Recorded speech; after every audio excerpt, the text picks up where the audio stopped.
Shagata from second year Tripoli. Today I am going to present the power system and smart grid. First வந்து நம்ம என்ன பார்க்க போறோம்னா introduction to power system.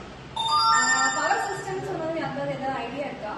Electrical ட்ரிபிளிக்கு தெரியும், EC, civil, mechanical. ட்ரிபிளிக்கு தெரியும் because நம்ம இப்பதான் படிச்சிட்டு இருக்கோம். ஸோ வந்துட்டு ட்ரிபிளி சொல்ல வேண்டாம். இசி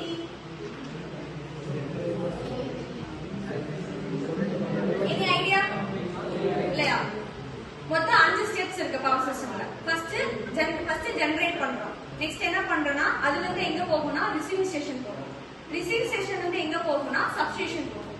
சப்ஸ்டேஷன் வந்து எங்க போகும்னா டிஸ்ட்ரிபியூட்டர்ஸ் போகும். டிஸ்ட்ரிபியூட்டர்ஸ் வந்து ஃபீடர்ஸ். ஃபீடர்ஸ் வந்து கன்சியூமர்ஸ். இப்படிதான் நமக்கு வந்துட்டு எலக்ட்ரிசிட்டி நம்ம வீட்டுக்கு வரது எப்படி வரும்னா இந்த ஸ்டெப்ஸ் மூலியமா தான் ஃபர்ஸ்ட் வந்துட்டு நமக்கு எலக்ட்ரிசிட்டி வருது. ஃபர்ஸ்ட் இந்த power system generate, transmits and distributes electricity. Supplies electrical energy from power plants to consumers. அதாவது பவர் பிளான்ட்ஸ்ல தெரியும்ல, thermal power plant, nuclear power plant, solar power plant, power பிளான்ட்ஸ்ல இருந்து தான் நம்ம வந்து எலக்ட்ரிசிட்டி ஜெனரேட் பண்றோம். அதுல இருந்து நம்ம வந்துட்டு இந்த பவர் சிஸ்டம் மூலியமா கன்சியூமருக்கு நம்ம வந்துட்டு எலக்ட்ரிசிட்டியை வந்துட்டு நம்ம டிஸ்ட்ரிபியூட் பண்றோம்.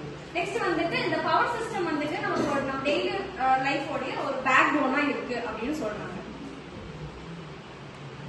Next basic structure of power system. First அதான் நான் சொன்னேன்ல 5 ஸ்டெப் இதுதான். ஃபர்ஸ்ட் வந்து ஜெனரேஷன் ஸ்டேஷன். இதுதான் வந்துட்டு ஜெனரேஷன் ஸ்டேஷன். அங்கிருந்து நமக்கு நெக்ஸ்ட் எங்க போகும்னா ரிசீவிங் ஸ்டேஷன் போகும்.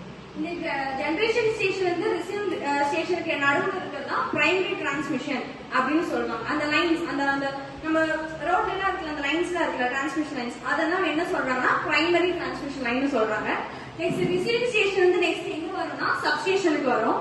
அந்த சப்ஸ்டேஷனுக்கும் ரிசீவிங் ஸ்டேஷன் நடுவில் இருக்கிறது செகண்டரி டிரான்ஸ்மிஷன் லைன்ஸ் சொல்றாங்க. நெக்ஸ்ட் அந்த சப்ஸ்டேஷன் வந்து நெக்ஸ்ட் எங்க போகும்னா டிஸ்ட்ரிபியூஷனுக்கு போகும்.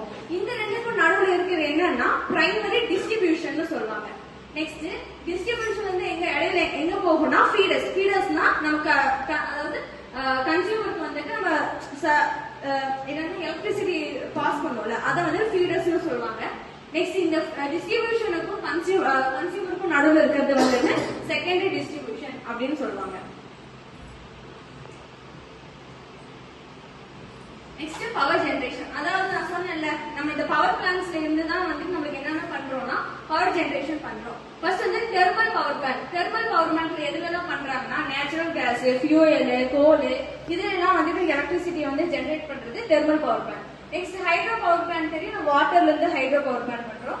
நியூக்ளியர் பவர் பிளான்ட்னா ஆட்டம்ஸ்ல இருந்து அந்த யுரேனியம் அந்த மாதிரி இருந்து ஜெனரேட் பண்றது nuclear power plant. Solar and wind power plants வந்துட்டு நம்ம சன்லைட் மூலமா விண்ட் மூலியமா எடுக்கிறது வந்துட்டு நம்ம solar and wind power plants.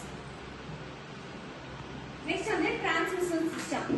இப்போ வந்துட்டு அதாவது வந்துட்டு நம்ம எலக்ட்ரிசிட்டி ஜெனரேட் பண்ணிட்டு அதை டிரான்ஸ்மிட் பண்ணணும்ல அதுதான் என்னன்னு சொல்றாங்கன்னா டிரான்ஸ்மிஷன் சிஸ்டம்னு சொல்றாங்க. இதுல வந்துட்டு நம்ம இது வந்துட்டு 3 இது இருக்கு. Short transmission lines, medium transmission line and long transmission line. 3 lines இருக்கு. அது மூலியமா தான் வந்து நம்ம என்ன பண்றோம்னா எலக்ட்ரிசிட்டியை வந்துட்டு டிரான்ஸ்மிட் பண்றோம். இது எவ்வளவு ஹை வோல்டேஜ் யூஸ் பண்றோம்னா 132 kV, 222 kV, 400 kV. நம்ம வீட்டுக்கு வரது எவ்வளவு கேவி? வீட்டுக்கு வரது என்ன சப்ளை எவ்வளவு? நம்ம வீட்டுக்கு எவ்வளவு வருது? எவ்வளவு வருது? 220 வாட்ஸ். அதுல ஃப்ரீ